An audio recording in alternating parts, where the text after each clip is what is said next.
मैं OBC Mahendra Singh, OBC महासभा मध्य प्रदेश का प्रदेश अध्यक्ष एवं राष्ट्रीय अध्यक्ष छात्र मोर्चा और ओबीसी महासभा कोर मेंबर्स। साथियों, आप सभी जुड़ जाएं। आज लगभग 13 पॉइंट जो है हमारे समाज से जुड़े हुए हैं, उन पर चर्चा करेंगे। सभी लोग जुड़ जाएं। मेरा परिचय मैं दे दूंगा आपको एक बार और। जितने से ज़्यादा लोग जुड़ें, शेयर करें। और इसके बाद में घटना जो हुई हैं, उज्जैन में है, गोपालगंज में, बिहार में है, तुम्हारा प्रतापगढ़ में है, सारे चीज़ों पे मैं बहुत लाइव आया हूँ और आपके बीच में ये मुद्दे रखूँगा ताकि आप लोगों को पता चले ये कैसे कैसे क्या षड्यंत्र है और कहाँ कहाँ से कैसे कैसे हुआ है। आप लोग ज़्यादा शेयर करें। मेरा नाम है ओबीसी महेंद्र सिंह। मैं मध्य प्रदेश का रहने वाला हूं और ओबीसी महासभा मध्य प्रदेश का प्रदेश अध्यक्ष हूं और राष्ट्रीय अध्यक्ष हूं छात्र मोर्चा विंग्स का। आप लोगों के बीच आया हूं सर्वप्रथम हमारे महापुरुषों को नमन करते हुए। जैसा कि आप लोगों को मालूम होगा कि मध्य प्रदेश की जो महाकाल की नगरी कहते हैं उज्जैन, जो उज्जैन है, उज्जैन में जय भीम बोलने पर जो हमारे मूल्यवासी समाज के जो सिपाही थे उनको सस्पेंड करने का, कार्रवाई करने का बोला गया था। साथियों, पहले शेयर करें ताकि, क्योंकि अभी लगभग 100 लोग जुड़ जाना चाहिए। 100-200 लोग जुड़ेंगे तो थोड़ा मज़ा आएगा। और क्योंकि मनुवादी जो है ना, उनको उन तक, उनके कानों तक ये आवाज़ पहुंचना चाहिए। आज आप लोग ज़्यादा से ज़्यादा शेयर करें। और अभी गोपाल सोलंकी जुड़ गए हैं, दीपक कुमार अहिरवाड़ी जुड़े हैं, आकाश कुमार निराला जी जुड़े हैं, पंकज कुमार जी। ज़्यादा शेयर करना है और ज़्यादा, ताकि लोगों तक, दूर तक आवाज़ जाना चाहिए आप आज। क्योंकि प्रतापगढ़ में जो पटेल समाज के साथ हुआ है वो बहुत ही गंभीर मुद्दा है।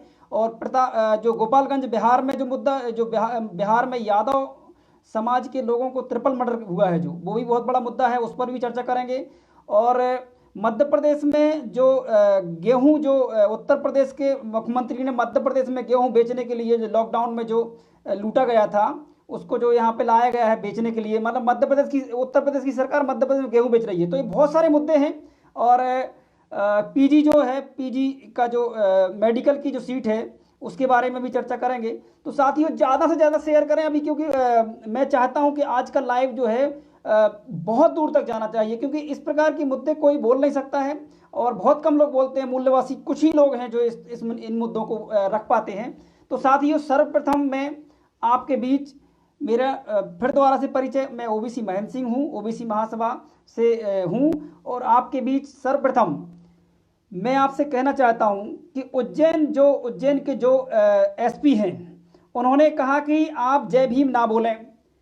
तो अब आप ये मैं जानना चाहता, लिखा जिसके द्वारा पूरा देश चलता है, एक एक कड़ी जुड़ी हुई है पूरे देश की, अगर उनकी जय बोलने में किसी को दिक्कत है तो वो हो सकता है विदेशी। क्योंकि इस देश का व्यक्ति जय भीम बोलने में तो मुझे लगता है कोई दिक्कत नहीं होना चाहिए।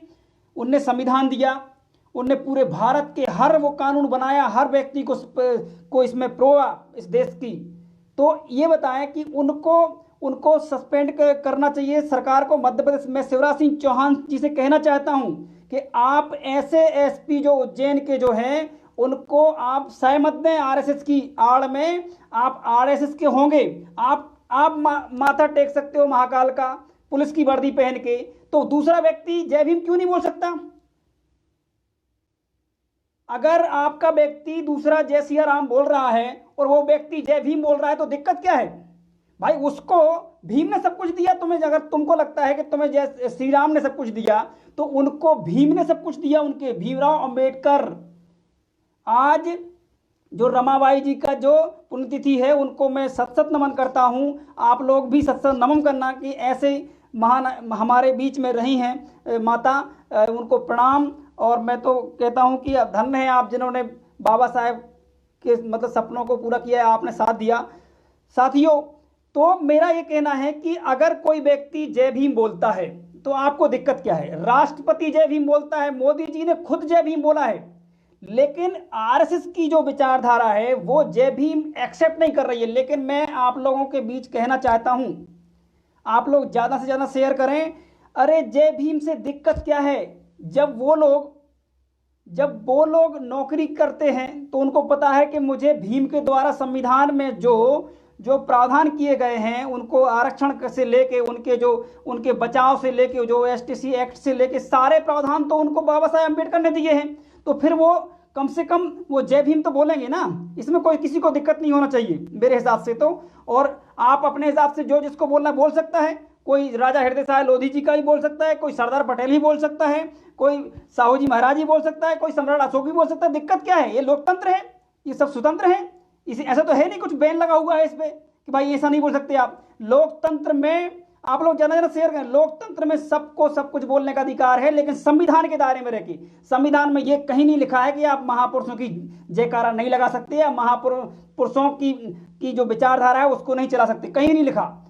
तो इसको हमारा जो जो ज़्यादा से ज़्यादा शेयर करें साथियों, क्योंकि बहुत ही बड़े बड़े मुद्दे हैं। इस प्रकार के मुद्दे तो मुझे लगता है कि इस देश को लूटा जा रहा है, देश को बर्बाद किया जा रहा है। अब मैं आपको, तो आप लोग ये समझ जाइए कि पूरे देश में लगातार कल एक मूवमेंट चला जय भीम बोलने का, और पूरे वर्ल्ड में 17वें नंबर पे चला और भारत में प्रथम नंबर पे ट्विटर पे चला कि जय भीम स्वीकार करना पड़ेगा उज्जैन के पुलिस एसपी को जो है। और मैं कहता हूं कि संविधान में कहीं भी ऐसा नहीं है कि आप ये नहीं कह सकते, इस मूल्यवासी विचारधारा को आप नहीं खत्म कर सकते हो। दूसरा नंबर का जो हमारा है कि कई लोग बोलते थे कि मैं भैया आप प्रतापगढ़ में जो पटेल समाज के साथ जो हुआ है उस पर आप लाइव आए। बिल्कुल आपका सही कहना था, मुझे टाइम नहीं मिल पा रहा था जिसके कारण मैं लाइव नहीं आ पा रहा था, क्योंकि काफ़ी व्यस्तता रहती है, परिवार से लेकर बहुत सारी समस्या रहती हैं। तो मैं आपको प्रतापगढ़ के बारे में बताता हूँ जो आज जो हुआ। आप लोगों को 2-3 दिन से हो रहा था वो अलग चीज़ है। आज प्रतापगढ़ उत्तर प्रदेश में जो है वो परशुराम सेना वहाँ, मतलब ब्राह्मणों को बचाने के लिए, क्योंकि ब्राह्मणों ने घर जलाए, ब्राह्मणों ने, आप सोचो कितने, मतलब आप सोचो ये जो जला रहे थे ब्राह्मण वो कितने निर्दयी होंगे कि भैंस अंदर पे, मतलब अंदर है घरों के, गाय अंदर है, बच्चे अंदर हैं, मतलब कितनी निर्दयी समाज हो सकती है कि उसने आग लगा दी। आप समझ रहे मैं क्या बोल रहा हूं? मतलब आप शेयर करें, मैं बताना चाहता हूं, आप पीड़ा समझिए, उस कंडीशन समझिए, वो कंडीशन क्या हो सकती है कि वो व्यक्ति ये नहीं सोच रहे कि अंदर बच्चे होंगे, अंदर गाय है, गाय के बछड़े हैं, भैंस के बछड़े होंगे, या उनका सामान रखा है, गैस सिलेंडर से लेके पूरा अनाज रखा है। आप सोचो, कुछ भी नहीं सोचा ब्राह्मणों ने और आग लगा दी, बस्ती जला दी टोटल। आप समझिए कितनी निर्दयी हो सकती है ये समाज। आप लोग भले ही उनकी दरी चटाई झंडा उठाने का काम करते हैं, आरएसएस जो है, मैं आपको बता देना चाहता हूं, ये आरएसएस की सह में करते हैं, नहीं तो इनको ऐसी कहां से ताकत आती है। 3.5% समाज देश के अंदर रहता है, लेकिन वो आप सोचो इस देश के अंदर तहलका मचाए हुए है, मतलब पटेलों का। फिर दूसरा आपको बताना चाहूंगा, प्रतापगढ़ जो है उत्तर प्रदेश में ही, एक कुंडा के मुरैना जो जगह है, नाली के विवाद में फिर वहां पे पटेल समाज को ब्राह्मणों के द्वारा मारा गया, मतलब घर में घुस के कम से कम 10-15 लोगों को घायल कर दिया गया। अब आप सोचो, आप लोग ज़्यादा ज़्यादा शेयर करें। ये जानकारी आपको टीवी पे नहीं मिलेगी, ये जानकारी आपको कोई नेता नहीं देगा, ये जानकारी आपको कोई भी सरकारी अधिकारी नहीं देगा, ये बिल्कुल सिर्फ और सिर्फ संगठन के लोग दे सकते हैं और कोई जानकारी नहीं देगा। मैं आपसे कहना चाहता हूं, इस देश में अगर ब्राह्मण जिस तरीके से लगातार पूरे लोधी, कुर्मी, काची, पटेल, कुशवाहा, जितनी भी समाज है, 3000 और ST-SC को जो जिस तरीके से परेशान कर रहा है, वो सिर्फ और सिर्फ RSS की सह में कर रहा है। अरे आप, मैं सिर्फ इतना, ब्राह्मण चलो ठीक है, एक ब्राह्मण को पता है कि जब यहाँ पे घर बने हुए सब कुछ है तो इसमें गाय भी होगी। अब सोचो, गाय को भी जला दिया। यही कौम है ना, यही कहती है ना कि गाय हमारी माता है, और गाय को जला रहे हो आप अंदर के अंदर।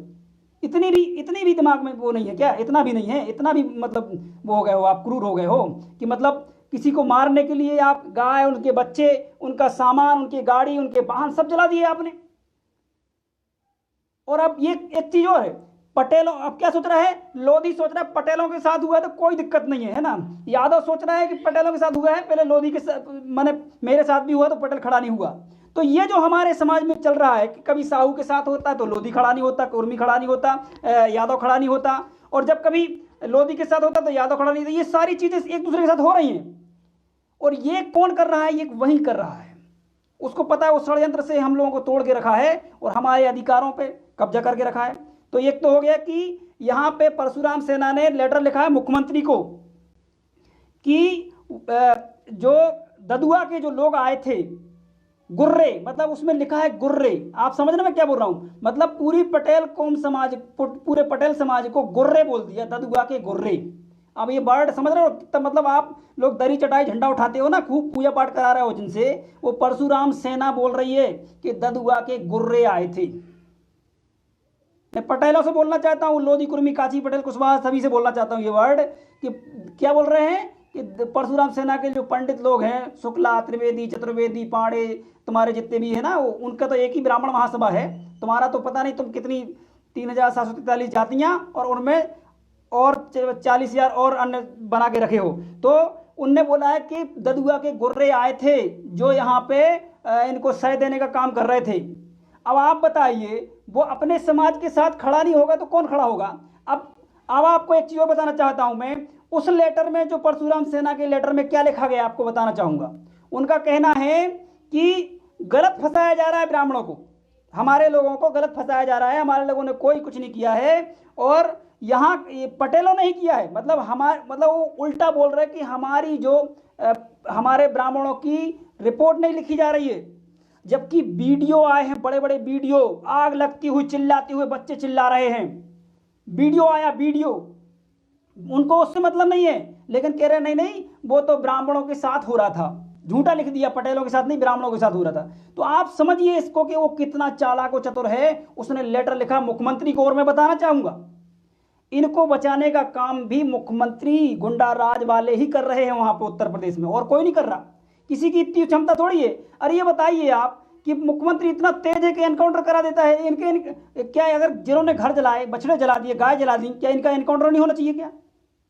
मैं पूछना चाहता हूं अपने, जो हमारा लोधी, कुर्मी, काची, पटेल, कुशवाहा, प्रजापति, रजक, साहू, जितनी भी हमारी समाज है, तुम्हारा नाई से लेके, प्रजापति से लेके, तुम्हारा कुशवाहा समाज से लेके, सबसे मैं जानना चाहता हूं, 3743 जातियों से कहना चाहता हूं कि मुझे बताइए आप। तो आप नहीं बता पाओ, क्योंकि आपको लगता है कि मैं लोधी हूं, मेरा विधायक है एक, मैं कुर्मी हूं, मैं, मेरी सरकार में आ जाएगी तो मैं कर लूंगा, वो कर लूंगा। अरे जब तक आप एक नहीं होगे तब तक आपको आरएसएस जो है वो ऐसे ही तोड़ के रखेगा और तुम्हारे हक अधिकारों पे कब्जा करता रहेगा। उसके बारे में बताऊंगा मैं आपको, अभी तो बहुत सारी चीजें हैं। तो एक तो हो गया, प्रतापगढ़ में भी ऐसा ही हुआ मामला। अब मैं बताना चाहूंगा कि जो एक क्वेश्चन था लोगों का, बहुत दिन से क्वेश्चन चल रहा था कि मोदी ओबीसी है कि नहीं। आप लोग ज्यादा ज्यादा शेयर करना, क्योंकि ये जानकारी आपको कोई और नहीं देगा। मोदी ओबीसी है कि नहीं, तो मैं बता देना चाहता हूं साफ शब्दों में कि मोदी जी फर्जी प्रमाण पत्र ओबीसी समाज का बनवा लिए, क्योंकि वो लगातार आरएसएस में जुड़े रहे। जब आरएसएस को लगा कि देश में कभी ना कभी तो, क्योंकि मंडल के समय तो इनने मंदिर का काम शुरू कर दिया था, तो हमारा ओबीसी समाज वो हो गया था कमजोर, उनका आंदोलन कमजोर हो गया था ओबीसी समाज का। मंडल कमीशन लागू हो जाता तो आज जो स्थिति है वो होती नहीं। तो मंदिर के समय जब मोदी जी ही थे जो रथ यात्रा कर रहे थे, आडवाणी जी का रथ जो है चला रहे थे कि ओबीसी का मंडल कमीशन लागू नहीं होना चाहिए। उस समय तक मैं आपको कहना चाहता हूं मोदी ओबीसी में नहीं था। ये खांची बनिया है, ये प्रमाण पत्र बाद में बनवाया जब ये मुख्यमंत्री बने गुजरात की, तो इनको मालूम था कि ऐसा कुछ होने वाला है, ओबीसी समाज जागेगा तो मैं ओबीसी ओबीसी चिल्लाऊंगा तो मेरा समाज जो है गुमराह होकर मुझे वोट करेगा। वो किया भी, आपने विश्वास किया। उसने बोला कि मैं ओबीसी हूं, मंचों से मुझे नीच बोलते हैं, मुझे दुनिया भर की बातें कहीं, आपको पता होगा। साथियों शेयर करें। तो कहने का मतलब मेरा ये है कि आपको ये झूठ फैलाया जा रहा है कि मोदी ओबीसी है, क्योंकि मोदी ओबीसी होता तो 314 आईएएस अधिकारी जो ट्रेनिंग कर चुके थे उनको क्रिमिनल लेकर लगाकर बाहर नहीं करते। अगर मोदी होता ओबीसी तो जो पीजी की 3 साल में 10,000 सीट सवर्णों को दी गई हैं, पीजी कर मेडिकल कॉलेज की, वो सीट जो है वो ओबीसी को ही मिलती, लेकिन मोदी ने क्या किया, सवर्णों को दे दी। और उसके लिए आज मैं आपको कहना चाहता हूं, अखिलेश यादव जी ने भी लिखा है और भी अन्य लोगों ने लिखा है, और पिछड़ा वर्ग आयोग ने लेटर लिखा है, सरकार से जवाब मांगा है कि आपने 10,000 सीट जो है वो पीजी काउंसलिंग जो है पीजी पाठ्यक्रम की, वो सवर्णों को किस बेस पे दी हैं आपने। ये तो ओबीसी के साथ छलावा है, बहुत बड़ा धोखा है, बहुत बड़ा। कौन कर रहा है? तो इसके पीछे आरएसएस का हाथ है। मुझे डर नहीं लगता, मुझे इसलिए डर नहीं लगता क्योंकि मैं सत्य बोल रहा हूं। सत्य बोलिए आप, दिक्कत क्या है?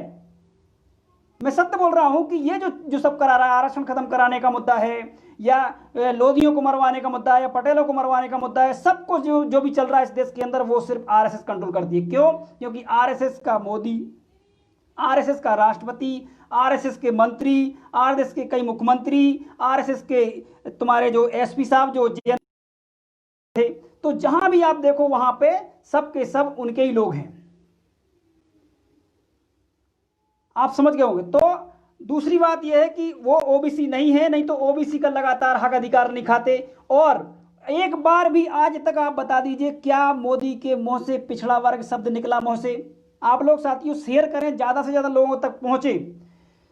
एक बार भी मोदी के मुंह से, हमारे जो प्रधानमंत्री हैं उनके मुंह से पिछड़ा वर्ग शब्द उपयोग नहीं किया गया है 2014 के बाद। ये आप सच्चाई अपने दिमाग में लगाओ थोड़ा सा कि आखिर क्यों। और 2014 के पहले मैं ओबीसी हूं, मैं ओबीसी हूं क्यों चिल्लाते थे? इसलिए चिल्लाते थे ताकि आरक्षण को खत्म किया जाए ओबीसी समाज के। वैसे भी मिला नहीं पूरा, वैसे भी आधे से कम मिला है। हमारी संख्या 65% है इस देश के अंदर। लोकसभा में एक भी सीट रिजर्व नहीं है, विधानसभा में एक भी सीट रिजर्व नहीं है, लेकिन एसटी एससी भाइयों की है सीट रिजर्व। उसी तरह पे हमारी भी होना चाहिए, क्योंकि वो लोकतंत्र का हिस्सा है तो हम भी लोकतंत्र का हिस्सा हैं। और सवर्णों की भी होना चाहिए। मैं कह रहा हूं अगर उनकी संख्या 12-13% है, जो कि उनको मिल गया, उनको 10% जो मिला है वो सही मिला है, उनकी जो संख्या उनको दिया गया, लेकिन इसके बाद भी वो तुम्हारे हक अधिकार और तुम्हारी सीटें ले रहा है। कोर्ट क्यों? क्योंकि कॉलेजियम सिस्टम से सवर्ण जो है पूरा का पूरा न्यायालय में बैठा है। तुम्हारा मीडिया पूरी किसकी है? सवर्णों की है। तुम्हारा अब जो बजट बनाने वाले जो लोग हैं वो सवर्ण हैं। केंद्रीय मंत्रिमंडल बनाने वाले कौन हैं? सारे के सारे सवर्ण हैं। जो आईएएस आईपीएस अधिकारी जो भी जितने भी हैं वो सारे के सारे सवर्ण हैं। तो अब बात यह है कि जब सारे लोग ही सवर्ण हैं, केंद्रीय मंत्रिमंडल सवर्ण है, उनके जो सचिव हैं वो भी सभी के सभी सवर्ण हैं।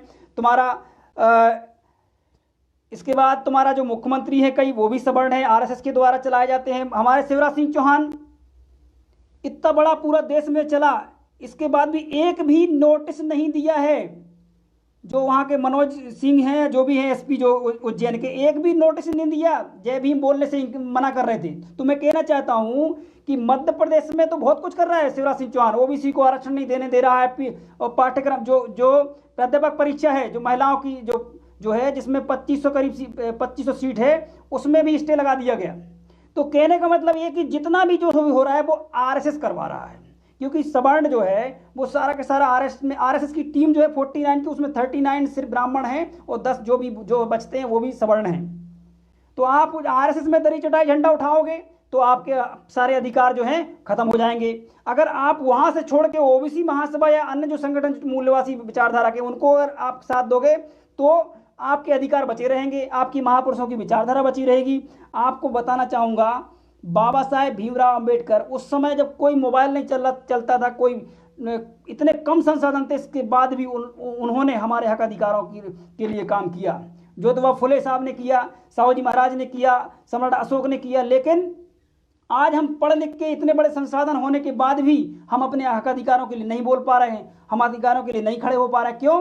क्योंकि हम आरएसएस में दरी चटाई झंडा उठाने का काम करते हैं।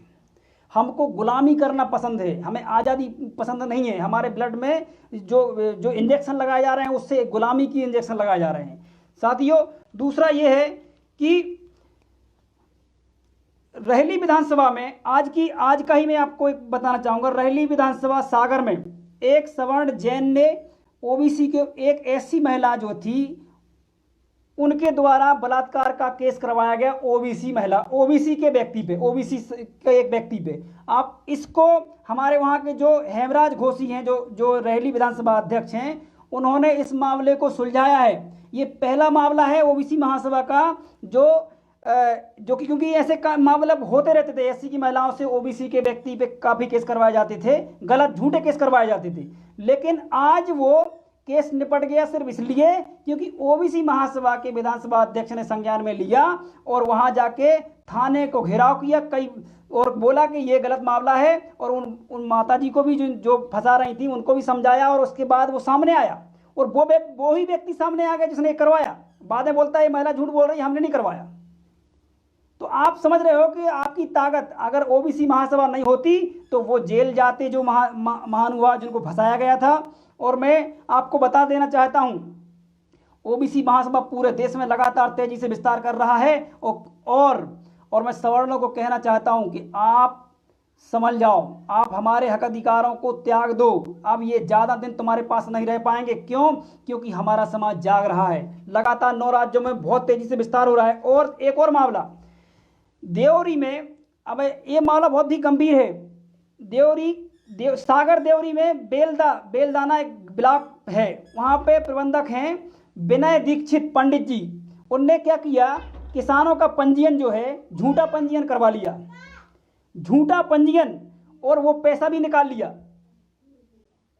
आप सोच सकते हो कि ये पंडित लोग जो लोग हैं जहाँ जहाँ भी हैं, ये कितना खतरनाक काम कर रहे हैं। आप समझ सकते हो आप कि एक किसान को भी लूट रहे हैं, उसकी फसलों के पैसे वो लोग निकाल ले रहे हैं।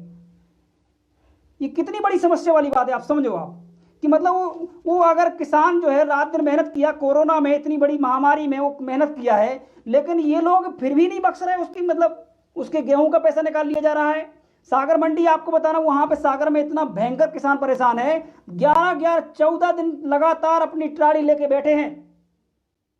14 दिन से ये शिवराज सिंह चौहान जो बड़ी बड़ी बातें देते हैं ना, फेसबुक पे आके, बड़े बड़े ट्विटर पे आके बड़ी बड़ी बातें देते हैं, इतना डाल दिया इनको, इतना समल योजना और दुनिया भर की बातें करते रहते हैं, सब झूठ फैलाते रहते हैं।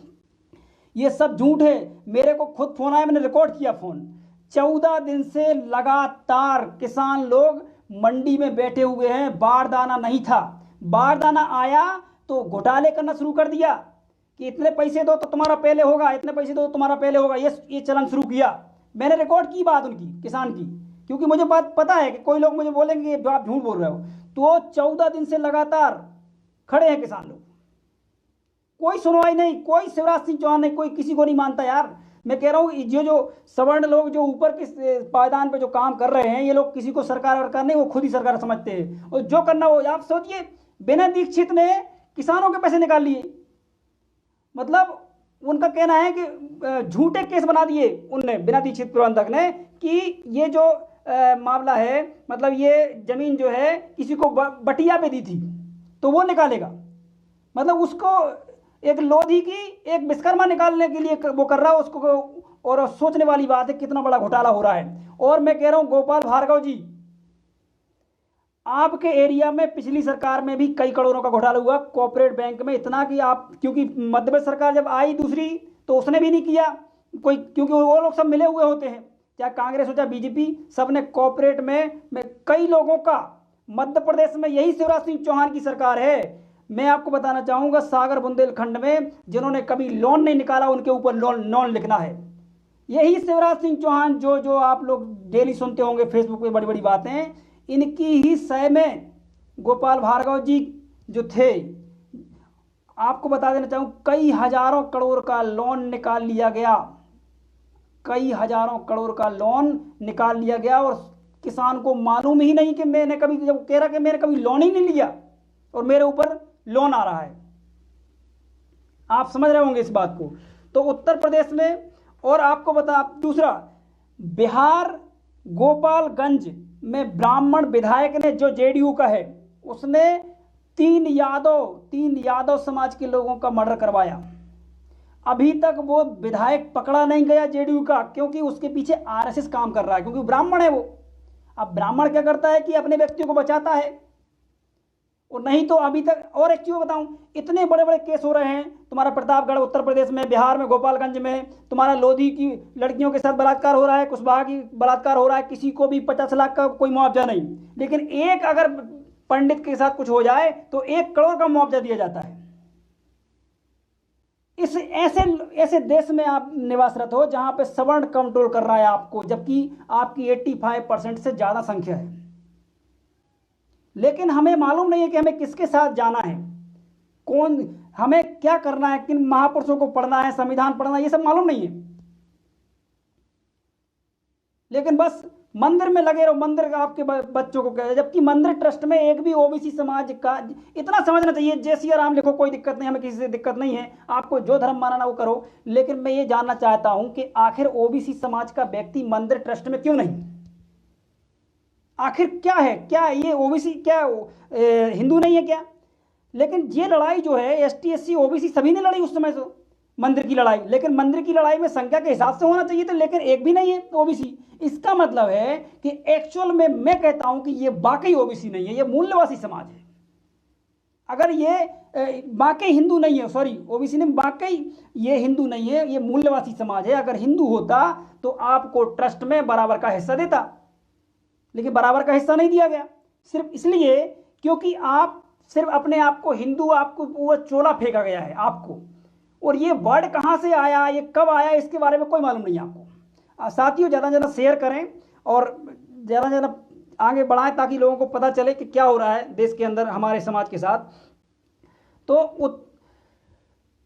अब मैं दूसरा पॉइंट ये बताना चाहता हूं कि जो अखिल भारतीय कोटे के तहत मेडिकल पीजी पाठ्यक्रम की भर्ती में अन्य पिछड़ा वर्ग में छात्र छात्राओं के संविधान प्रदत्त आरक्षण को हटा दिया गया और ओबीसी के साथ बहुत बड़ा छलावा किया गया है। इस पे जो राष्ट्रीय पिछड़ा वर्ग आयोग ने भी केंद्र सरकार को नोटिस भेजा है और ये जवाब कब तक आता है ये तो मालूम नहीं है हमें कि कब तक आएगा, लेकिन हमें तैयार होना पड़ेगा। हमें अब तैयार होना पड़ेगा। लॉकडाउन जैसे ही खुले हमें देशव्यापी आंदोलन करना पड़ेगा। भले ही आप कितनी भी जगह में आंदोलन करो, लेकिन एक बड़ा रूप देना पड़ेगा उसको, और हम उसकी तैयारी में लगातार लगे हुए हैं कि 9 राज्यों में, इसलिए हम लगातार संगठन तैयार कर रहे हैं, वहां पर रूपरेखा भी तैयार कर रहे हैं कि जैसे ही खुलता है हमें बहुत बड़े स्तर पर काम करना है ताकि पूरे देश में हमारे इस आंदोलन का आगाज हो। क्योंकि देखिए क्या होता है, आपकी 10,000 पीजी सीट ओबीसी वर्ग जो है, पिछड़ा वर्ग की, सवर्णों को दे दी गई। मतलब 10,000 बच्चे अगर ओबीसी समाज के अगर मेडिकल से डॉक्टर बनते तो इन दिक्कत क्या थी, लेकिन सवर्णों को, आरएसएस को दिक्कत थी। मैं बताना चाहता हूं, लोग सोचते होंगे कि हम लोग लगातार ऐसा क्यों लगे हुए हैं, तो मैं आपको और बताऊं, आज जो लॉकडाउन में जो मजदूर मर रहा है वो मर नहीं रहा है, उसको मारा जा रहा है। आप लोग शायद गलत समझ रहे होंगे। ये लॉकडाउन का 2 महीना तक हमने अच्छा पालन किया, आज भी कर रहे हैं, लेकिन मुझे लगता है कि अब ये इसका जो कुछ ना कुछ इनका जो है, इनका कुछ सरकार जो है कुछ अपना वो कर रही है। नहीं तो मजदूरों की ट्रेनें जो आ रही हैं, 50 ट्रेनें रास्ता भटक जाती हैं। 50 ट्रेनें जिस देश में रास्ता भटक जा रही हों, उस देश की सरकार क्या कर रही है बैठ के, ये आप समझ सकते हो। उन ट्रेनों में जिसमें जो मजदूर जो है जिसमें भरे गए, उनमें पानी की व्यवस्था नहीं, उनमें खाने की व्यवस्था नहीं, उनमें हवा की व्यवस्था नहीं, लेकिन मजदूर को ये बोला जा रहा है, लोग बोल रहे मजदूर मर रहा है। मजदूर मर नहीं रहा है, मजदूर को मारा जा रहा है, मतलब उसका कत्ल किया जा रहा है। अब बताइए, अब 7-7 दिन तक आप ट्रेन घुमाते रहोगे यहां से वहां तक, तो मजदूर मरेगा ना अपने आप। मैंने खुद देखा रेलवे स्टेशन पे छोटे छोटे बच्चे, एक मां मर गई, 2 छोटे बच्चे मां को, मरी हुई मां को ऐसे देख रहे हैं। मैंने वीडियो देखा खुद ने। ये देश की स्थिति आप देखो कैसे, लोग बोलते पाकिस्तान में ये हो रहा है, पाकिस्तान में मर, अरे तुम्हारे देश में तो इतनी भयानक स्थिति है कि एक पाकिस्तान और बस जाएगा, इतने गरीब है तुम्हारे देश के अंदर। पाकिस्तान पाकिस्तान चिल्लाते हो। जब वो मैं कहता हूं कि ये बताइए कि आप पाकिस्तान पाकिस्तान तो चिल्लाते हैं, और एक पाकिस्तान बन जाएगा हमारे देश में, इतने गरीब हैं, इसकी बात कभी नहीं करते आप। जो मंदिर ट्रस्ट में जो पैसा लगाया जा रहा है, जो मूर्तियों में पैसा लगाया गया, अगर वो पैसा लगा दिया गया होता तो गरीबी हट जाती है हमारे देश के अंदर। लेकिन गरीबी क्यों हटाएं? गरीबी हट जाएगी तो इनको वोट कौन देगा? ये हर बार तरह तरह की योजनाएं कह चलाएंगे। तो जय भीम। बिल्कुल सुनील भाई, आप बहुत बहुत धन्यवाद आपका। तो संतोष जी देख रहे हैं, मैं आपको भी नमस्कार करता हूं।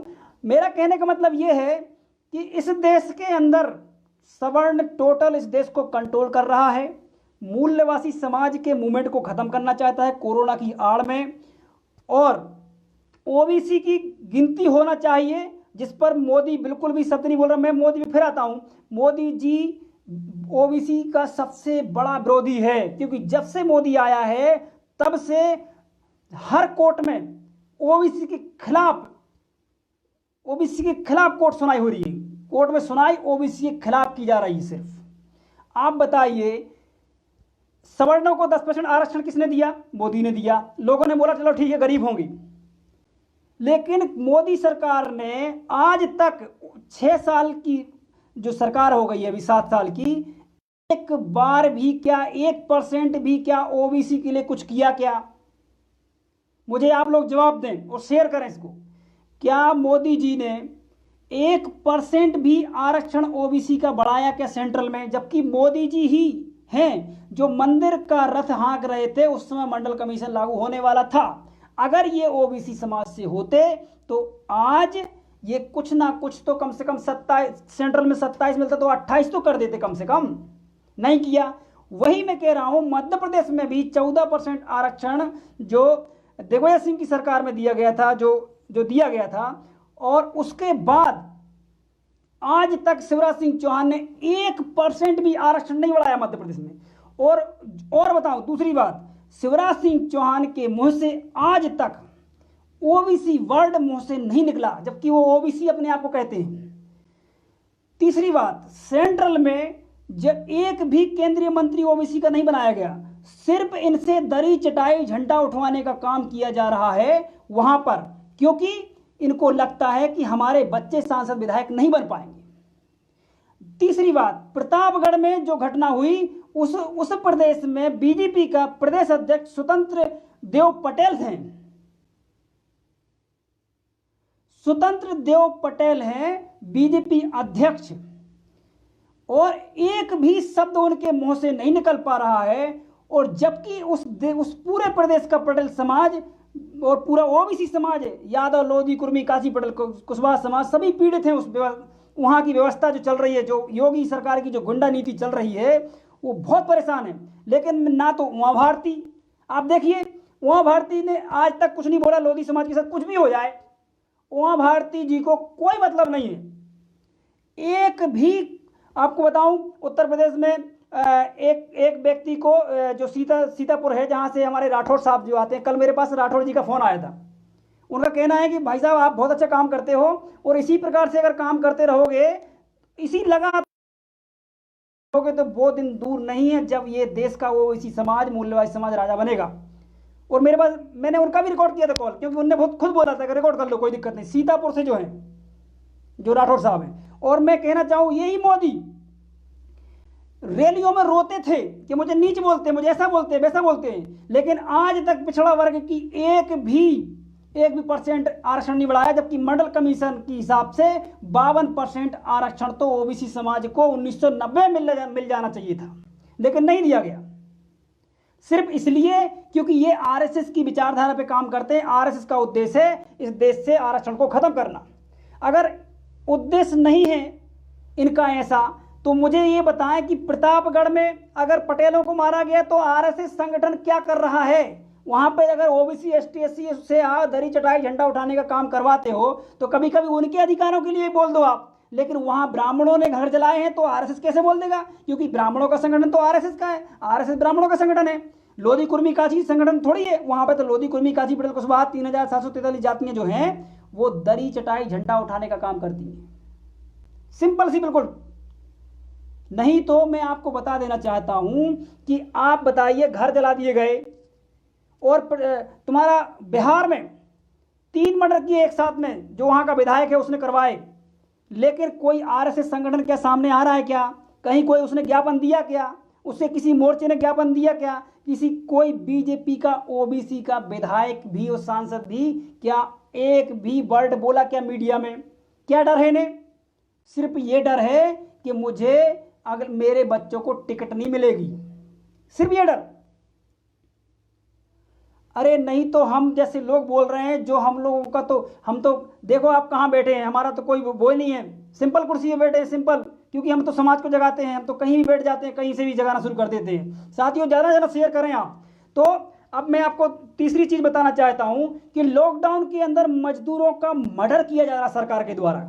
मैं खुल के बोल रहा हूँ, ये मर्डर है, ये मौतें नहीं हो रही हैं, ये मर्डर किया जा रहा है, मारा जा रहा है, जानबूझ के मारा जा रहा है।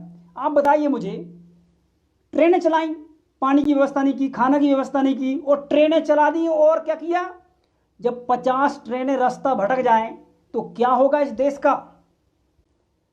50 ट्रेनें इस देश की, जब जिसमें मजदूर बैठे हैं, अगर सवर्ण बैठे होते उनमें ट्रेनों में तो शायद मुझे लगता है ऐसा नहीं होता, मजदूर बैठे उसमें, तो मजदूरों की 50 ट्रेनें रास्ता भटक गई।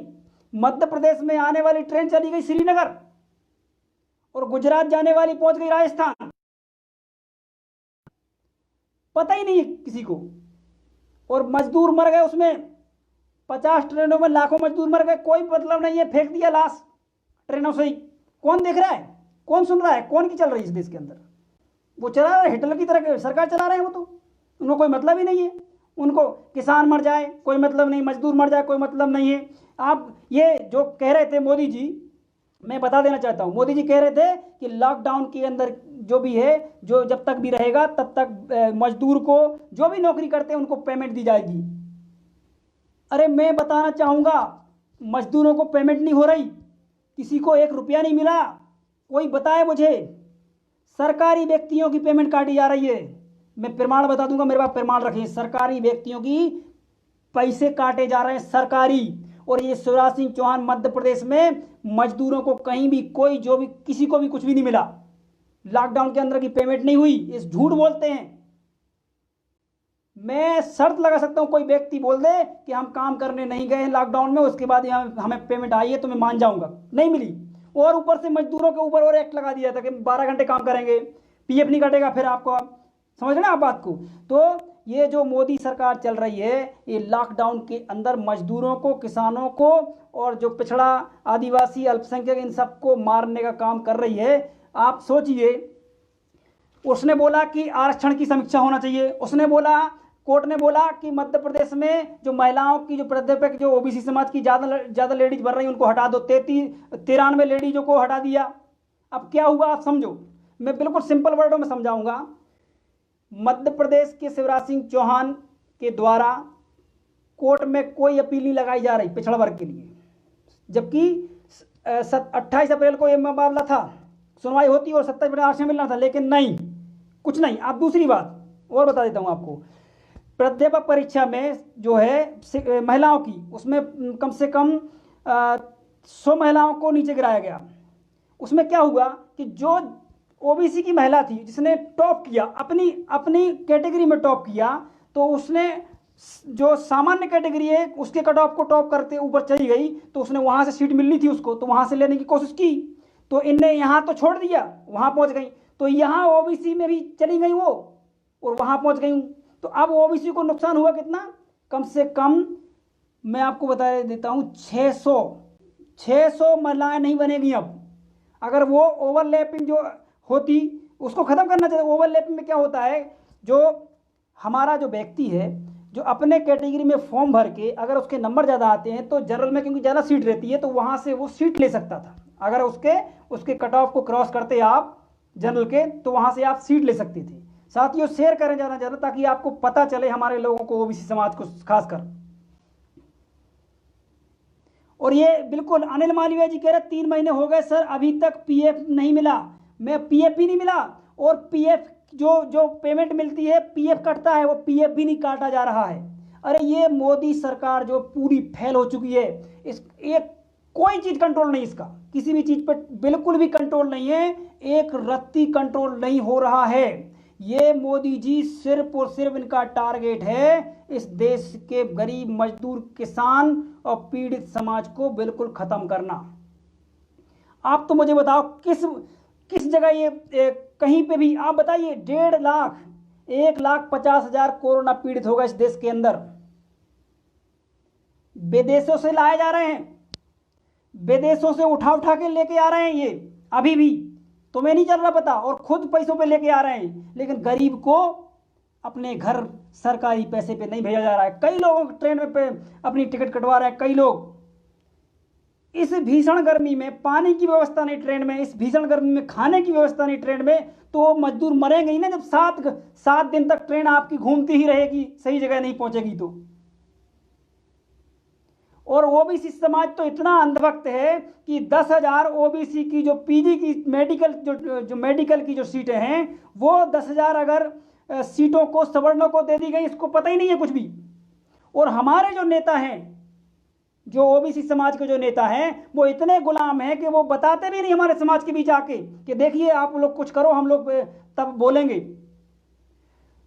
उत्तर प्रदेश में प्रतापगढ़ में पटेलों को मारा गया तो लोधी खुश हो गया, यादव भी खुश हो गया, थोड़ा सा ओबीसी समाज की अन्य जातियां खुश हो गई, लेकिन लोधी को मारा गया तो वो खुश हो गए। ऐसे ही कर करके वो सारे खुश हो रहे हैं और सारे पिट रहे हैं, सारे के सारे पिट रहे हैं। वो खूब पिटाई हो रही है उत्तर प्रदेश में, तो लोधी, कुर्मी, काची, पटेल, कुशवाहा, प्रजापति सबकी खूब धुनाई हो रही है, क्योंकि ये हिंदू बना हुआ है, ये बना हुआ हिंदू बना हुआ है।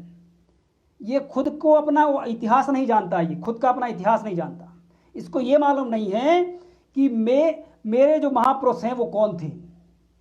सम्राट अशोक के बारे में जानते नहीं हैं, साहू जी महाराज के बारे में जानते नहीं हैं, बाबा साहेब अम्बेडकर के बारे में जानते नहीं हैं, सावित्रीबाई फुले के बारे में जानते नहीं हैं, फातिमा शेख के बारे में जानते नहीं हैं, तुम्हारे हृदय साय लोधी के बारे में जानते नहीं हैं, ब्रह्मानंद जी के बारे में जानते नहीं हैं, पेरियर के बारे में जानते नहीं हैं, कबीर के बारे में जानते नहीं, किसी के बारे में कुछ भी जानकारी नहीं है। लेकिन मंदिर वहीं बनाएंगे। मैं कह रहा हूं एक दुकान लगाने भी नहीं मिलेगी ओबीसी समाज को, वहां पे एक दुकान भी लगाने नहीं मिलेगी। मंदिर जहां निर्माण हो रहा है वहां पे ओबीसी समाज को, एक एसटी एससी को तो छोड़ दो, ओबीसी जिसने इसको चलाया, हिंदू मुस्लिम किया, मरा कटा, और जिसके कारण जो आज सवर्ण राज कर रहे हैं, जिनकी मेहनत पे, उनको ट्रस्ट में भी नहीं रखा गया और केंद्रीय मंत्रिमंडल में भी नहीं रखा गया। आप सोचिए, थोड़ा सा विचार करिए, ज़्यादा ज़्यादा कमेंट्स करिए ताकि मैं पढ़ूंगा आप लोग क्या सोचते हैं इस बारे में। आप लोग क्या सोचते हैं ओबीसी मूवमेंट के बारे में, ज़्यादा ज़्यादा कमेंट्स करें आप लोग। तो मैं ये बताना चाहता हूं आप लोगों को कि आखिर क्या है ओबीसी समाज क्यों यकीन हो रहा। इसलिए नहीं हो रहा कि उसको दही चटाई झंडा उठाने का ज़्यादा अच्छा काम लगता है, वो स्वतंत्र नहीं रहना चाहता। मैं बताना चाहता हूं इतनी घटनाएं हो रही, आरएसएस ने कहां पे विरोध किया। आरएसएस के जो बैठते हैं, जो एंकर बन के बैठे हुए हैं, जो मतलब वहां पे मीडिया जो पैनल बिठाया जाता है, किसी भी आरएसएस के व्यक्ति, पहली बात तो सारे के सारे ब्राह्मण बैठते हैं, मुझे मालूम है, एक भी नहीं होगा कोई, सबके सब, कोई पाठक, कोई चतुर्वेदी, कोई त्रिवेदी, यही सब बैठते हैं। उन्हीं का चैनल भी उन्हीं का है, एंकर भी उन्हीं का है, और उन्हीं की सब बातें हैं। हमारी बात कौन करेगा। आज तक कभी भी मंडल कमीशन पे 2 मिनट कोई चैनल नहीं बोला होगा। ये थोड़ा विचार करना ओबीसी समाज के साथियों। मंडल कमीशन जिसमें ओबीसी समाज को 52% आरक्षण मिलना चाहिए, 2 मिनट भी, भारत में कम से कम हजारों चैनल हैं, 2 मिनट भी कभी चर्चा नहीं हुई होगी। आप विचार करें थोड़ा।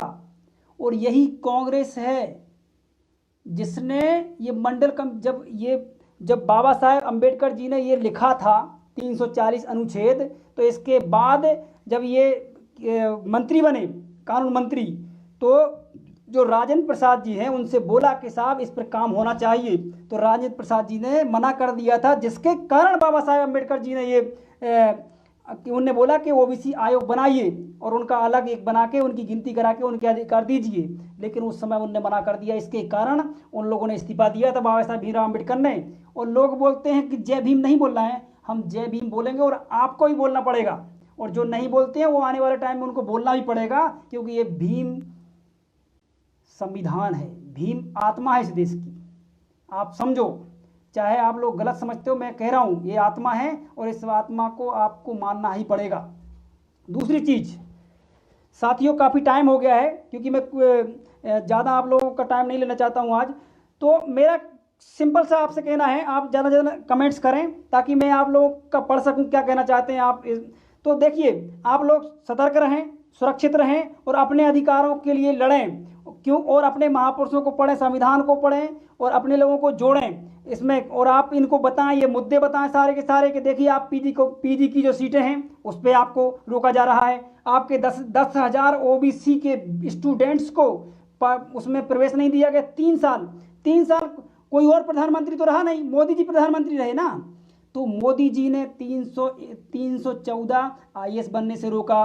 मोदी जी ने 10,000 पीजी मेडिकल सीट को रोक दिया, जिससे आपके बच्चे डॉक्टर बनते। मोदी जी ने आपका समीक्षा करने के लिए कोर्ट को बोल दिया आपके आरक्षण की, वो मोदी जी ने 10% आरक्षण सवर्णों को दिया। लेकिन क्योंकि सवर्णों को इसलिए दिया क्योंकि सवर्ण जो है वो उसकी संख्या 10% है और मोदी जो है सवर्णों का गुलाम है। ये आदमी बिल्कुल भी अपने पे काम नहीं करता है। आप देखो कैसे पहनता है, सूट बूट सब दुनिया भर का है ये वो। और देखिए आत्मनिर्भर बनिए, पेन विदेशी, चश्मा विदेशी,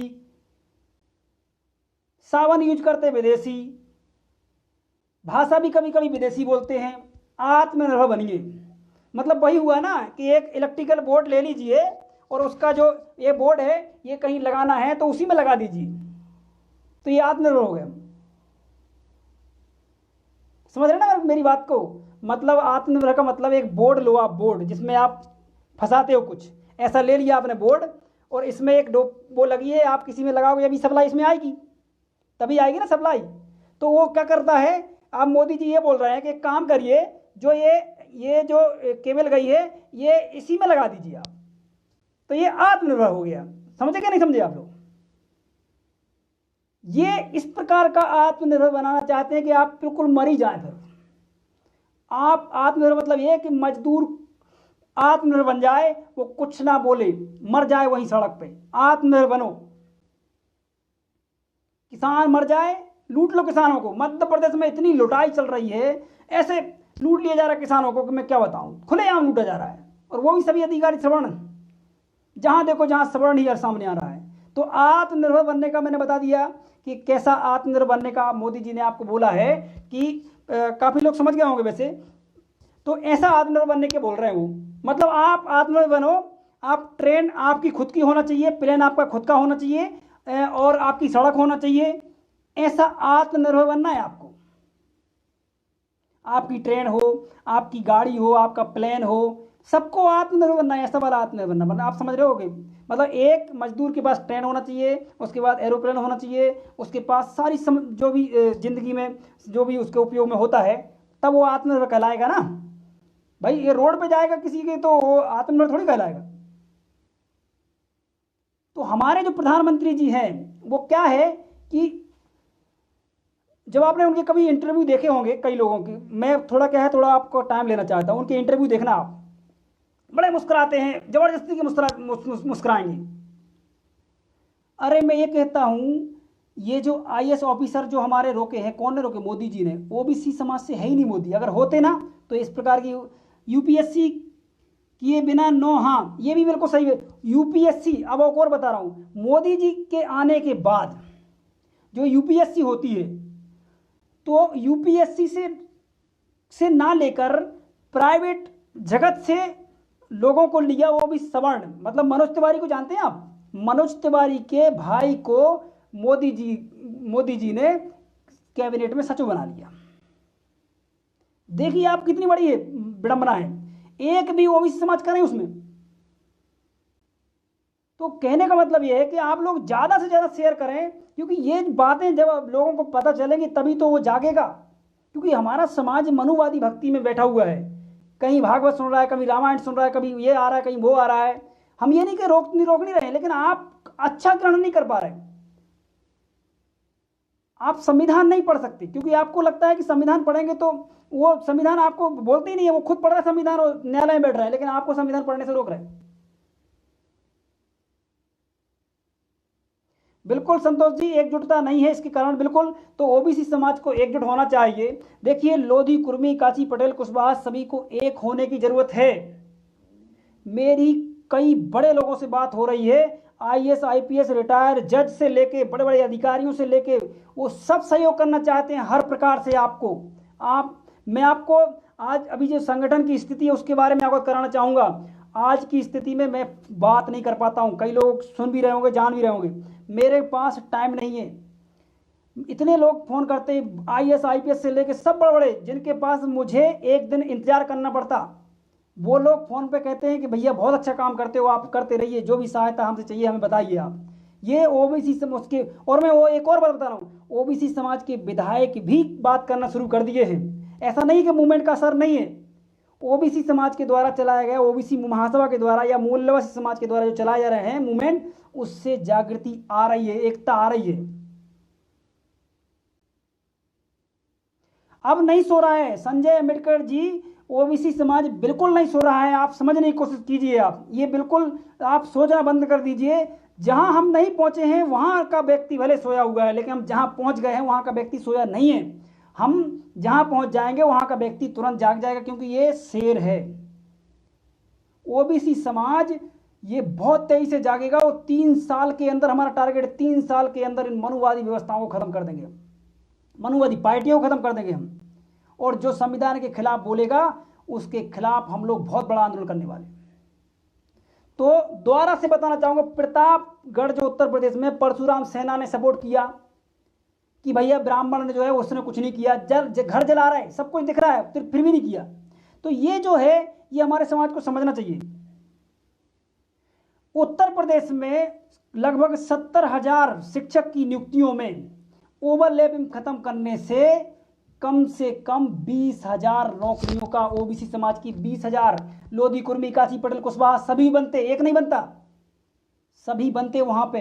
लेकिन एक भी विधायक, सांसद सामने नहीं आ रहा, एक भी बीजेपी के। अरे मैं कह रहा हूं, थोड़ी सी तो नालायक के गोबर ही भर गया है क्या मुंह में इनके? अरे क्या कर रहा है? तुम्हारे समाज के हक अधिकार तुम्हारे सामने से छीने जा रहे हैं। एक भी ओबीसी समाज का सांसद, विधायक बाहर निकल के ये नहीं बोल पा रहा कि मैं इस्तीफा देता हूं, ऐसा रवैया नहीं सहेंगे सरकार का, एक भी नहीं। क्यों? क्योंकि वो दलालों की, उनको दरी चटाई झंडा उठाना, आरएसएस की गुलामी करना, उनकी गुलामी करना। और मैं बताऊं, आज तक आरएसएस का एक भी दलित, महिला, ओबीसी समाज का कभी आज तक ऊंचे पायदान पे नहीं पहुंचा है, राष्ट्रीय पदाधिकारी नहीं बन पाया है। लेकिन वहीं दरी चटाई झंडा उठाएंगे जहां पे तुम्हारे हक अधिकारों को खा रहे हैं वो लोग।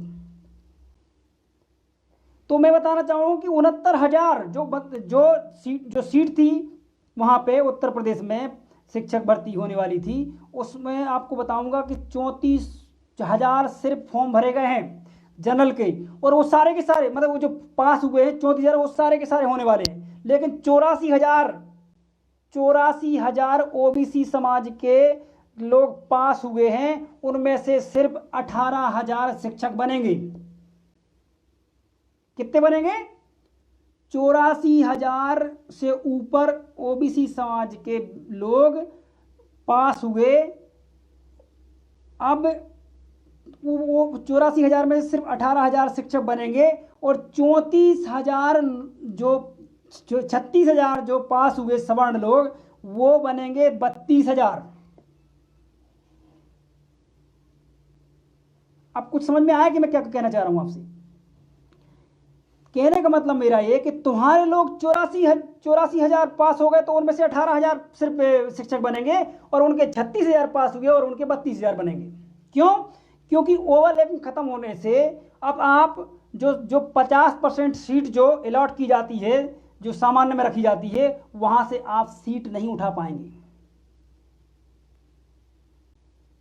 उत्तर प्रदेश के लोगों से बोलना चाह रहा हूं मैं, ये आप समझिए योगी जो क्या कर रहे हैं। ये लगातार मैं देख रहा हूं कि जब से ये सरकार बनी है, इसने लगातार पिछड़ों को मरवाया, लोधी को मरवाया, यादव को मरवाया, पटेलों को मरवाया। इसका काम ही एक ही लगा हुआ है। और धोखे से इनकाउंटर में एक सवर्ण पंडित मर गया तो उसको 1 करोड़ रुपए दे दिए उसकी महिला को, और महिला को एसडीएम बना दिया। ये चल रहा है उत्तर प्रदेश के अंदर। और जब यादव की हत्या की गई एनकाउंटर में तो 2 रुपया नहीं निकाले उसने। मैं इतना तक बताना चाहता हूं कि यही योगी आदित्यनाथ, एक सवर्ण जब बॉर्डर पे मर जाता है तो उसको वो 1 करोड़ रुपए देता है, लेकिन एक यादव जब मरता है तो 2 रुपया नहीं देती, सिर्फ संवेदना व्यक्त करता है। फिर भी आप लोग नहीं जाग रहे हो। बिल्कुल, माता रमाबाई अंबेडकर के परिनिर्वाण दिवस पर आप सभी को नमन, और आप माता जी को भी नमन। और मैं आप लोगों से यही कहना चाहता हूं कि मेरे जो सवाल हैं आप उनके जवाब दीजिए आप इसमें, कि आखिर इस देश के अंदर अगर जय भीम बोलो तो दिक्कत, अगर हम अपने हक अधिकारों के लिए लड़ें तो दिक्कत, ओबीसी समाज। अब एक और चीज, जो सवर्ण संगठन हमारे ओबीसी समाज के लोगों से बोलते हैं कि यार आप उन ओबीसी कर रहे हो, इससे राष्ट्र कमजोर हो रहा है। यार ये बताइए, जब कोई समाज इकट्ठा हो जाएगा तो राष्ट्र कमजोर होगा कि मजबूत होगा? आप बताइए। बोलते हैं कि हिंदुत्वों को तोड़ रहे हो आप। जब मैं बोलता हूं आप, अच्छा ये बताइए आप कि कौन सा हिंदू, कब से ओबीसी हिंदू की बात कर रहे हैं कि एससी हिंदू की बात कर रहे हैं? तो वो कहते हैं यार आप समाज को तोड़ रहे हैं। तो भाई जब ओबीसी हिंदू छोटा हिंदू हुआ, सवर्ण बड़ा हिंदू हुआ, तभी तो ना सवर्ण लोग हमारा विरोध कर रहे हैं। कोर्ट में जाके ब्राह्मण बनिया हमारे पे स्टे लगाते हैं ओबीसी का आरक्षण पे। कोर्ट में जाके ब्राह्मण बनिया ओबीसी के के आरक्षण की समीक्षा करवाने के लिए बैठा हुआ है। और ये कौन करवा रहा है? ये करवा रहा है आरएसएस। लेकिन उसको आप समझेंगे नहीं। अरे ये मैं कहना चाहता हूं कि मोदी जी ने के फंड में कितना, मोदी केयर फंड में कितना पैसा आया, क्या जानने की जरूरत नहीं है क्या? बताइए आप।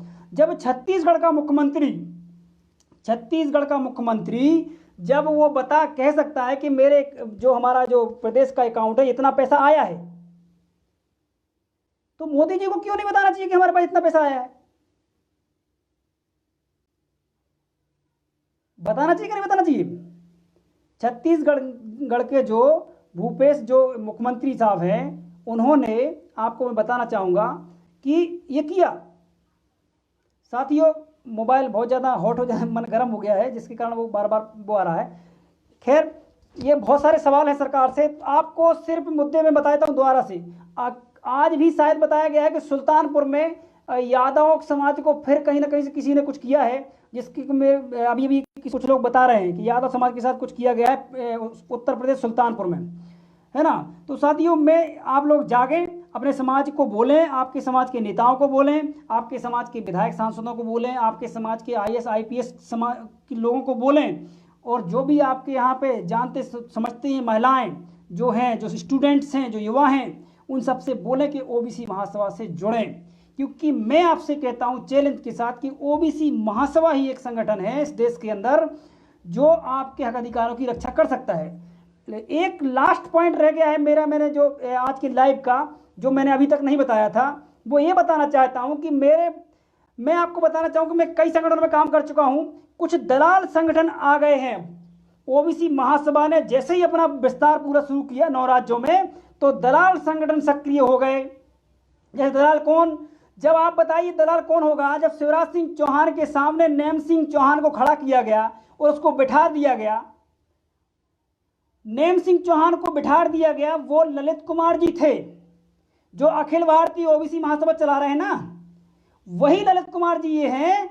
आप सुनो, मैं आपको शेयर करो, मैं बता रहा हूं कौन कौन इस गद्दार लोग जो इस देश के अंदर जो ओबीसी के नाम के दलाल संगठन जो चल रहे हैं उनकी बता रहा हूं मैं आपको।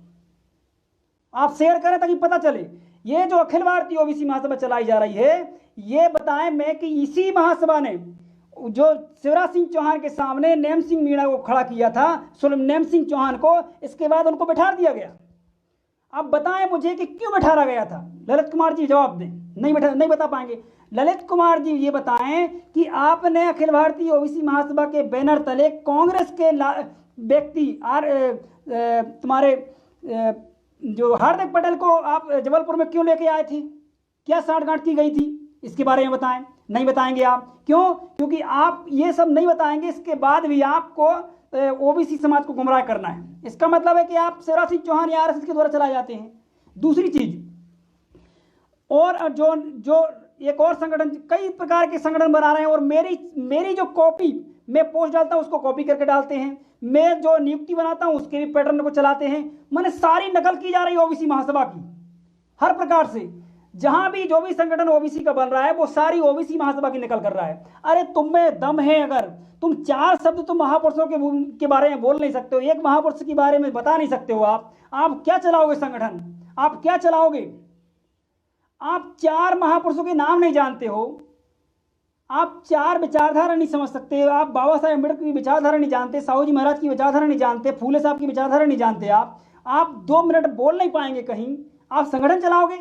आप तो दलाली कर रहे हो। और उनके द्वारा जो आरएसएस के द्वारा जो संगठन चलाए जा रहे हैं, उनके द्वारा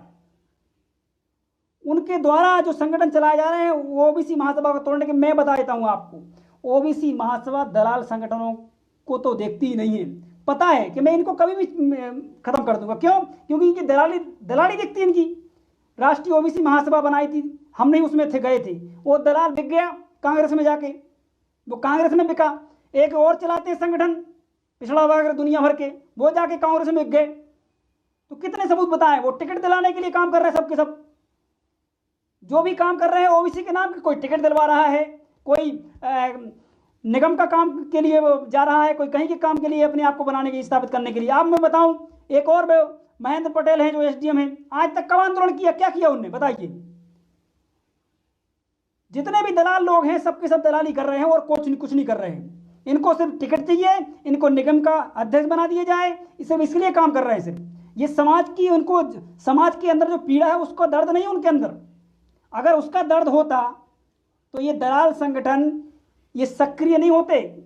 और ये एक पोस्ट डालते कभी कभार, एक नियुक्ति कर देंगे कभी कभार, और डिस्टर्ब पैदा करते, मैं जानता हूं। लेकिन ओबीसी महासभा के व्यक्तियों को इन सब चीजों पे ध्यान नहीं देना है, उसे अपना वर्क करना है। हमें अपने वर्क पे ध्यान देना, हमें फोकस करना, हमें महापुरुषों की विचारधारा पर फोकस करना है, हमें अपने संवैधानिक जो हमारे अधिकार हैं उन पर फोकस करना है। हमें इन दलालों में नहीं पड़ना। ये दलाल तो कभी भी आपके सामने निकम्मे हो जाएंगे। कई प्रकार के संगठन चल रहे हैं, तरह तरह के।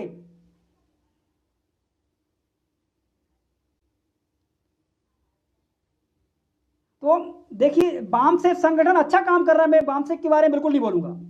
वामसेफ अच्छा संगठन है, काम करता है, वो अपनी जगह सही है। हम अपनी जगह सही है, हमें इससे कोई दिक्कत नहीं है। लेकिन कुछ दलाल संगठन जो आ गए ओबीसी के नाम पे, जो कोई अखिल भारतीय लिख रहा है, कोई राष्ट्रीय लिख रहा है, कोई राष्ट्रीय पिछड़ा वर्ग लिख रहा है, कोई ये क्रांति, कोई वो क्रांति लिख रहा है, वो सिर्फ मूवमेंट को बेचने के लिए, मोटी रकम प्राप्त करने के लिए करते हैं। मैं बता रहा हूँ, ओबीसी महासभा के किसी भी व्यक्ति का 1 रुपये नहीं, हम लोगों ने आज तक रुपये नहीं लिया। क्यों? क्योंकि हमें पता है कि हमें बहुत बड़े पारदर्शी रूप में पैसा लेना है। अगर लेना भी है तो हमने इसलिए नहीं लिया कि हम इतने बड़े पारदर्शी रूप में पैसा लेंगे, किसी की औकात नहीं है कि वो ओबीसी महासभा के ऊपर इल्जाम लगा दें। हम लग जाए हमारा कोई दिक्कत नहीं, हम नौकरी का सारा पैसा लगा दें, कोई दिक्कत नहीं है, लगाते भी हैं हम। 40,000 रुपये लगा देते हैं महीने में, कोई अंतर नहीं पड़ता। लेकिन हमारा समाज देख रहा है, वो कभी ना कभी जरूर लौटाएगा, कोई दिक्कत नहीं है हमें। हम बिना इसके वो बोले, कई लोग बोलते हैं, आज बोला लोगों ने कि अकाउंट भेजिए साहब आप, हम पैसे भेजते हैं, ऐसा वैसा कमेंट्स करते हैं। मैंने बोला नहीं, हम पैसा नहीं लेते, हमें नहीं चाहिए अभी पैसा। जब तक हम पारदर्शी रूप में पैसे लेने के उसमें नहीं आ जाएंगे, तब तक हम 1 रुपये भी नहीं लेंगे। ओबीसी महासभा 9 राज्यों में बहुत तेजी से काम कर रहा है, इतनी तेजी से काम कर रहा है कि आप समझ सकते हो कि वो मैं फोन नहीं उठा पाता, हमारे जो राष्ट्रीय पदाधिकारी वो फोन नहीं उठा पाते हैं, बात नहीं कर पा रहे, नियुक्ति नहीं कर पा रहे, लोगों को जोड़। तो ये ऐसा नहीं है कि मतलब हमने जमीन पे काम नहीं किया, जमीन पे काम किया है। 137 दिन लगातार धरना दिया है सागर, पेली, कोठी, मध्य प्रदेश, बुंदेलखंड में, जिसका नेतृत्व मैंने, वैभव सिंह जो है उनने किया है। और वहाँ के जो लोग हैं ST/SC समाज के, और जो भी लोग वहाँ के हैं सभी लोग, कुछ लोग वहाँ पे दलाली भी की, कुछ लोगों ने मेरे खिलाफ भी काम किया, लेकिन मैं बोलना नहीं चाहता। वहां के उनकी गद्दे तक उनने चुरा लिए, ऐसे लोग भी हैं वहां पे, और हमारे समाज के लोगों ने, और वो आज ओबीसी का वो कर रहे हैं। कई लोग गद्दार लोग हैं। अरे यही जो बड़े बड़े जो गद्दार संगठन जो चल रहे हैं पार्टियों द्वारा, ये 1 महीने तक ओबीसी का जो 137 दिन धरना चला, 1 महीने तक कोई भी नहीं पहुंचा। ये जो करते हैं ना गद्दार जो लोग हैं, जो संगठन है, सारे जितने भी है, मैं सबको बोल रहा हूं एक तरफा से, कोई भी माई का लाल हो, अरे मैं कह रहा हूँ जब 13 तारीख को जब हमने बंद बुलाया मध्य प्रदेश, तब ये जो लोकेंद्र गुर्जर जो हैं उनने जो हमारे जो मीडिया के लोग आए थे, जो नेशनल दस्तक के जो हैं वो आने वाले थे, तो इनने उनको रोक लिया। आप समझो दलाल कितने लोग हैं, इनने उनको रोक लिया वहां पे, और उनने कवर नहीं किया, फिर कवर नहीं कर पाया। बाद में चला पता तो बोले कि वो तो हमको ऐसे ऐसे तरीके से रोक लिया गया। तो ये कितने एक से एक बड़े बड़े दलाल हैं हमारे बीच पे। इन दलालों को भी जानना जरूरी है। इस देश के अंदर मुझे ऐसा लगता है कि हो सकता है कुछ संगठन हो, लेकिन कई ऐसे संगठन हैं जो दलाली कर रहे हैं, बीजेपी, कांग्रेस, आरएसएस की। वो ये देख, उनको मतलब नहीं समझते, उनको मतलब है कि महेंद्र सिंह ना बढ़ जाए, विजय जी ना बढ़ जाए, धर्मेंद्र कुशवाहा जी ना बढ़ जाए, वीरेंद्र यादव ना बढ़ जाए, समझ रहे ना। ये हमारे जो कई जो नाम हैं, चाहे वो एसटी जो हमारे सेन समाज से हों, चाहे चाहे तुम्हें प्रजापति समाज से हों, चाहे तुम्हारे नामदेव समाज से हैं, सभी समाजों के लोग जुड़े हुए हैं, एक से बड़े बड़े पदाधिकारी हैं सबके सब। तो उनको ये दर्द है, उनको ये दर्द नहीं है कि हक अधिकार मिल जाए, उनको ये दर्द है कि ये लोग ना बढ़ जाएं। अरे मैं ये कहता हूँ, मैं क्या करूँगा, मेरी कोई उम्र नहीं है भाई, अभी मैं 32 साल का हूँ। मैं कौन सी सीट लड़ने वाला हूँ तुम्हारी, मैं कौन सा विधायक सांसद का चुनाव लड़ने वाला हूँ। मैं तो समाज को जगाने का काम करता हूँ ना। इसमें भी दिक्कत है लोगों को।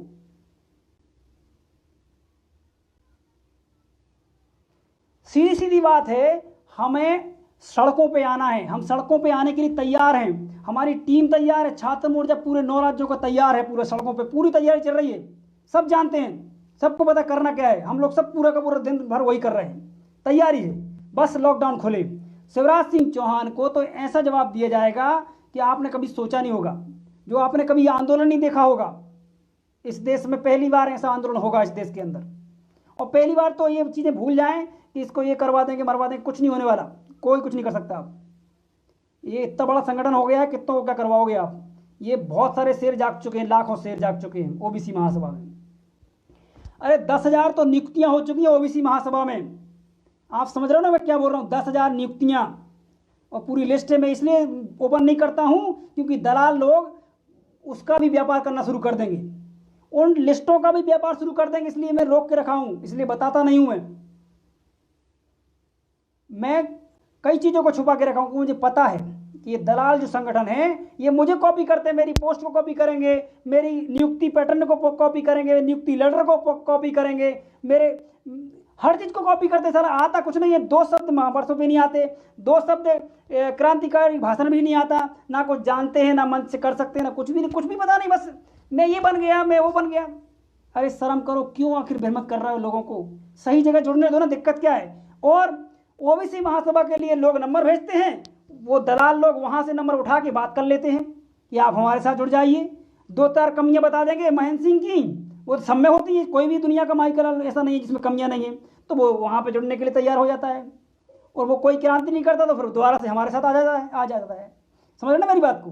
तो ये बड़ा वो चल रहा है कि मैं डालता हूँ पोस्ट, वो नंबर डालते हैं, लगातार पेज पे आते हैं नंबर, कभी 600 कभी 150, तो उनको कॉपी कर लेते हैं, वो लोग ले लेते हैं, वो बात करते हैं वो लोग। मैं क्या बात नहीं कर पाता, मैं खुद कह रहा हूँ, जब नंबर डालते हैं कई लोगों से मैं हफ्ते भर में बात कर पाता हूँ, तो वो पहले बोल देते मैं ओबीसी महासभा ही हूँ, उसका ही है ये सेना, वो सेना, दुनिया भर का ये वो सब चल रहा है।